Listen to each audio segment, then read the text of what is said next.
சிவாய நம. திருச்சிற்றம்பலம். தென்னாருடைய சிவனை போற்றி, எந்நாட்டவர்க்கும் இறைவா போற்றி. ஈர்த்தன்னை ஆட்கொண்ட எம்பெருமான் திருவடிகளை மனைமொழி மெய்களாலை வணங்கி, எம்பெருமக்கள் 63 நாயன்மார்களுடைய பொன்னார் திருவடிகளை இதய கமலத்தில் வைத்து போற்றி. சிறியன் சிவபாலா இந்த திருமுறை இன்ப வாழ்வை தரும் என்ற ஒரு சின்ன ஒரு தொகுப்பில் நம்மளுடைய அடியார் பெருமக்களுக்கும் நம்ம மாணவ செல்வங்களுக்கும் சிறியன் இன்றைய தொகுப்பாக பேசுவதற்கு முற்படுகிறேன். இது திருமுறையை பாடுகின்ற, திருமுறையை தொட்ட, திருமுறையை பாட விரும்புகின்ற அடியார்களுக்கு இது ஒரு சின்ன ஒரு கருத்தாக அமையும் என்பதை மனதில் நிறுத்தி இதை பேசுகிறேன். இன்ப வாழ்வு அப்படின்னா நமக்கு எல்லாம் ஒரு சந்தோஷமான வாழ்க்கையை தரக்கூடியது இந்த 12 திருமுறைகள் அப்படிங்கிறத நம்மளுடைய திருமுறை ஆசிரியர்கள் 27 பேரும் நமக்காக ஆங்காங்கே திருமுறை பாடல்களில் சுட்டி காட்டியிருக்கிறார்கள். அது அடியார் பெருமக்களுக்கு தெரியும். இந்த பிறப்பு நமக்கு எப்படி வருது அப்படிங்கிறத மாணிக்கவாசக பெருமான் கண்டப்பத்தில் அழகாக நமக்கு சொல்றாரு. இந்த பிறப்பை நமக்கு எப்படி கொடுக்கிறார் பெருமான் அப்படின்னா, உரு தெரியாத காலத்தே உள்புகுந்து உளம் மண்ணி கருத்திருத்தி ஊன்பூக்கு கருணையினால் ஆட்கொண்டான். சிவபெருமான் நம்மளை ஒரு நல்ல திருமுறையை விரும்புகின்ற ஒரு குடும்பத்தில் பிறக்கச் செய்வதற்காக அவன் என்ன செய்கிறான் சிவபெருமான் அப்படின்னா, நம்மளுடைய தாய் தந்தையர்களுக்கு திருமுறை தெரியவில்லைன்னாலும் அவங்களுக்கு விருப்பப்பட்டு தான் அந்த குடும்பத்தில் நம்மளை முதல்ல பிறக்க வைக்கிறான். அதை தான் மாணிக்கவாசக சுவாமிகள் நம்மளுடைய கருவை எங்கே கொண்டு வைக்கிறாரு அப்படின்னா, நம்மளுக்கு ஆண் பெண் அப்படிங்கிற ஒரு தோற்றம் இல்லாத ஒரு தருணத்திலேயே நம்மளுடைய பெற்றோர்களுடைய வயிற்றுக்குள் அந்த அதாவது பெண்ணாக ஆணாக உருவம் அந்த வயிற்றுக்குள்ள 10 மாசம் ஆவறதுக்குள்ளார முதல்ல ஒரு சின்ன கருவா நம்மளை கொண்டுட்டு போய் சிவபெருமான் நம்மளுடைய தாயின் வயிற்றுக்குள்ள அப்படி வைக்கிறார். அதுதான் மாணிக்கவாசகர் நமக்கு திருவாசகத்தில் அழகாக சொல்றார். இந்த பதிகத்தில்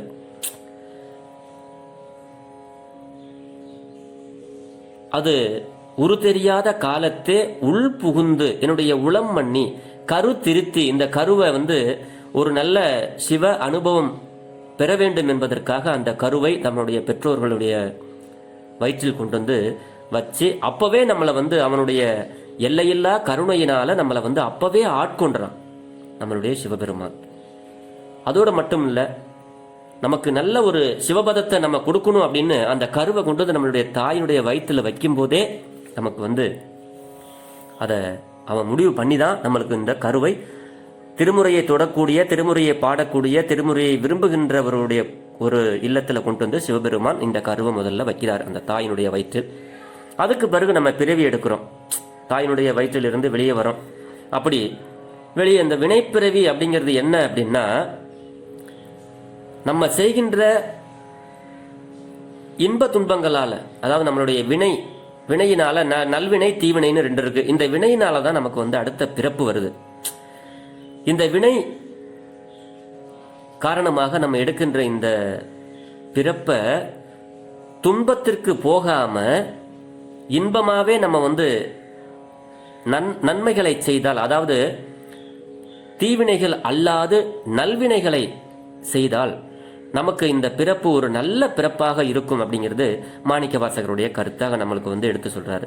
அதுக்கு நம்ம என்ன பண்ணணும் அப்படின்னா, சிவபரம்பொருளாகிய சிவபெருமான நினைக்கணும், நினைச்சு தளர்வு எய்தணும். சிவபெருமானே சிவனே சிவனேன்னு நம்ம அவர் மேல நமக்கு உள்ள நம்ம படிக்கணுமா, சிவபெருமானே நான் நல்லா படிக்கணும், எனக்கு நல்ல புத்தியை கொடு, நல்ல வேலைக்கு போகணுமா, சிவபெருமானே எனக்கு ஒரு நல்ல வேலை அமையணும், அதுக்கு நீ ஒரு எனக்கு அருள் புரிவாயாகன்னு அவரை நம்ம நினைச்சு நினைச்சு நினைச்சு தளர்வு எய்தணும். அதை தான் இந்த பாட்டில் சொல்றாரு.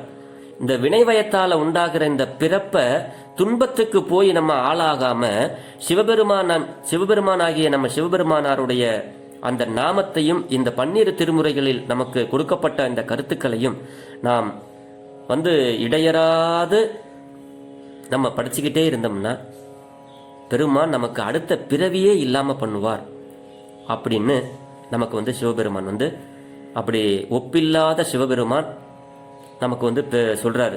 நம்மளுடைய எல்லா குற்றங்களையும் பொறுக்கக்கூடியவர் அவர். அப்படி நம்ம இந்த பிறவிய முதல்ல வந்து ஒரு நாவுக்கரசு பெருமானார் சொல்லுவாரு, கருவாய் கிடந்து உன் கடலே அப்படின்னு சொல்லுவாரு.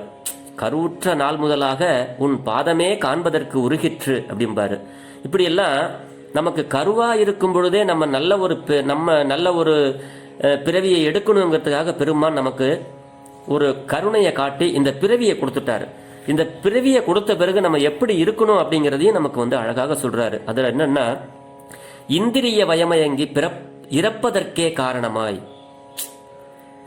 அந்தரமே திரிந்து போய் அருணரகில் வீழ்வதற்கு அப்படிங்கிறாரு. இந்த இந்திரிய மலம் அப்படின்னா என்னன்னா, இந்த பிரபஞ்ச விஷயங்கள், அதாவது இன்பங்களை மட்டுமே நம்ம வந்து தேடி போறது. நமக்கு ஒரு விஷயத்துல ஈடுபட்டுட்டோம் அப்படின்னா, ஒரு அட்லீஸ்ட் ஒரு கேம் விளையாட ஆரம்பிச்சோம்னா அந்த கேம்லயே நம்மளுடைய சிந்தை போகும், வேற எதுவுமே சிந்திக்காது. ஒரு நல்ல படத்தை பார்க்க ஆரம்பிக்கிறோம்னா அந்த படத்தினுடைய நம்மளுடைய கண்கள் பார்த்துக்கிட்டே இருக்கும். இது வந்து ஒரு நல்ல ஒரு சினிமா பாடல்களை கேட்க ஆரம்பிச்சோம்னா அதை மட்டும்தான் மனசு கேட்கும், திருமுறைகளை கேட்காது. நல்ல சுவையான உணவுகளை நம்ம சாப்பிட ஆரம்பிச்சோம்னா அந்த சுவையை தான் நம்ம நாக்கு கேட்டுக்கிட்டே இருக்கும். இப்படி இதுதான் இந்திரியங்கள். இப்படி இந்த இந்திரியங்களுடைய சுகங்களிலேயே நம்ம மயங்கி கடந்தோம்னா நம்ம வந்து நரகத்துல போய் தான் விழுவோம் அப்படின்னு சிவபெருமான் மாணிக்க வாசகர் நமக்கு வந்து அருள்றாரு. அதனால சிவபெருமான் நமக்கு எப்படியெல்லாம் கருணை செய்கிறார் அப்படிங்கிறது தான் இதை சொல்றாரு. நம்ம இப்படியெல்லாம் நம்ம வந்து இந்த ஐம்புலங்களால நம்ம வந்து மயக்கத்தில் கடந்தோம்னா நமக்கு வந்து நம்ம சிந்தை வந்து தெரியாது. சரி, என்ன பண்ணணும் அப்படின்னா, நல்ல வழிகளை காட்டுறதுக்காக சிவபெருமான் நமக்கு ஏற்படுத்தி கொடுத்தது தான் இந்த 12 திருமுறைகள். இந்த சிந்தை தெளிய வேண்டுமானால் நாம் திருமுறைகளை படிக்க வேண்டும். அப்படி படிச்சோம்னா சிந்தைதனை தெளிவித்து சிவமாக்கி நம்மளை எல்லாம் ஆட்கொள்வார். யாரு? அந்தமில்லா ஆனந்த வடிவுடைய நம்மளுடைய சிவபெருமான் அப்படிங்கிறாரு இந்த பதிகத்துல.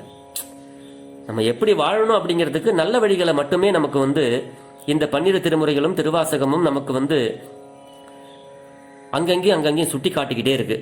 இந்த பிரபஞ்ச விஷயங்களை வந்து இடைவிடாத நம்ம இந்திரியங்களை வந்து வாங்கி கொண்டு அப்படியே நம்ம போனோம்னா அது நம்மளை துன்பத்தில் கொண்டு போடும்.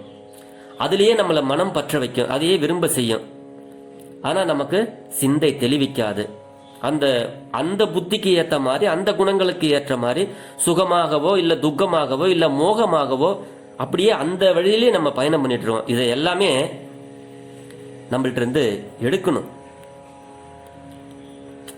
அதுல வந்து நம்ம வயப்பட்டு மயங்கி கிடந்தோம் அப்படின்னா நமக்கு என்ன நடக்கும் அப்படிங்கிறதையும் சாமி சொல்றாரு. இறப்பதற்கே தொழிலாகி நம்ம திரும்பி திரும்பி திரும்பி இறந்து இறந்து இறந்து இறந்து பிறப்பதற்கு, இறப்புன்னா பிறப்பு, பிறப்புன்னா இறப்பு அப்படிங்கிற மாதிரி நமக்கு வந்து இந்த இறப்புங்கிறது திரும்பி திரும்பி திரும்பி திரும்பி நமக்கு வந்துகிட்டே இருக்கும் அப்படின்னு சுவாமி சொல்றாரு. ஆக திருமுறைகளில் அல்லாத ஒரு விஷயத்தை நம்ம வேற எதுலையுமே பார்க்க முடியாது. சிந்தைதனை வந்து தெளிவிக்க வேண்டுமானால் நாம் வந்து ஒரு நல்நெறிக்கு நம்ம போகணும். அப்படின்னா நம்ம இந்த திருவாசகத்தையும் திருமுறைகளையும் நம்ம வந்து ஓதணும், அதில் படிக்கணும். அதில் வந்து இன்னும் மேலே மேலே மேலே நம்ம போய் நம்மால ஒரு 4 பேருக்கு ஒரு நல்ல தேவாரத்தையோ ஒரு திருவாசகத்தையோ நம்ம சொல்லி கொடுக்க முடியுமா? அப்படி முடிந்து நம்ம சொல்லி கொடுத்தாலும் அதுவும் மிகப்பெரிய புண்ணியம். இந்த சிவமாக்கி அப்படிங்கன்னா சிவ தத்துவம் அடைய செய்வது தான். நம்மளெல்லாம் சிவமாக்கிடுவார். மாணிக்கவாசகருடைய கடைசி பதிகத்தில் என்னை சிவமாக்கி அப்படின்னு சொல்லுவார். அந்த மாதிரி இந்த திருமுறைகளை படிக்க படிக்க படிக்க நம்மளையே வந்து சிவமா மாத்துறாரு. சிவ தத்துவத்தை அடைய செய்வதுதான். சிந்தை வந்து சிந்திப்பதன் வடிவு அன்றி தனக்கொரு வடிவம் இல்லாதது இந்த சிந்தை. சிந்தைதனை சிவமாக்கும் இந்த திருமுறைகள். அதனால இந்த இந்திரியங்களுடைய சுகங்களை விட்டுவிட்டு சிவத்தை பற்றியே நாம் வழிச்சிவமே இந்த சிவத்தினுடைய வழியாவே நம்ம வந்து போனோம்னா நம்மளை வந்து சிவமாக்கி நமக்கெல்லாம் அருள் புரிவார் சிவபெருமான் என்பதை இங்கே நமக்கெல்லாம் சுவாமி வந்து சொல்றாரு. ஆக ஆனந்தமே வடிவான சிவத்தை ஆனந்தம் பெறுவதற்காக நாம் எல்லாம் இந்த சிவபெருமானை வழிபட்டு திருமுறைகளை ஓதி திருமுறைகளை படித்து திருமுறையினுடைய பொருள்களை அறிந்து நாமெல்லாம் நல்ல வழிக்கு போகணும் அப்படின்னு சிவபெருமானுகிட்ட இந்த பாடல்களின் மூலமாக விண்ணப்பமாகவும் வைத்து திருமுறைகளை நம்ம கற்று ஓதி ஒரு நல்வழிக்கு அடைவோம் அப்படிங்கிறது தான் நான் சொல்ல வர ஒரு கருத்து. நான் சொல்வதல்ல, பன்னிரு திருமுறைகளில் ஆசிரியர்கள் ஆங்காங்கே நமக்கெல்லாம் அழகான வழிகளை இங்கு காட்டுகிறார்கள். நிறைய உதாரணங்கள் சொல்லிக்கொண்டே போகலாம். ஆக திருமுறைகளை தொட்டவர்கள் கெட்டதாக சரித்திரம் இல்லை.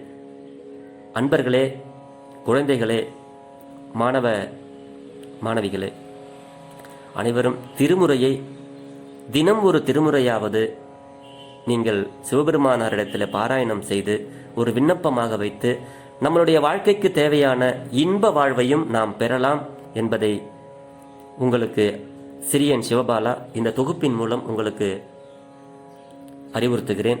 இதில் எந்த பிழை இருந்தாலும் பிழை பொறுக்கும் அடியார்கள் என் பிழையை பொறுத்து தாங்களுடைய மாணவ மாணவிகளுக்கு இதை போட்டு காட்ட வேண்டும் என்பது சிறியனுடைய தாழ்மையான கருத்து. சிவாய நம. திருச்சிற்றம்பலம். திருச்சிற்றம்பலம்.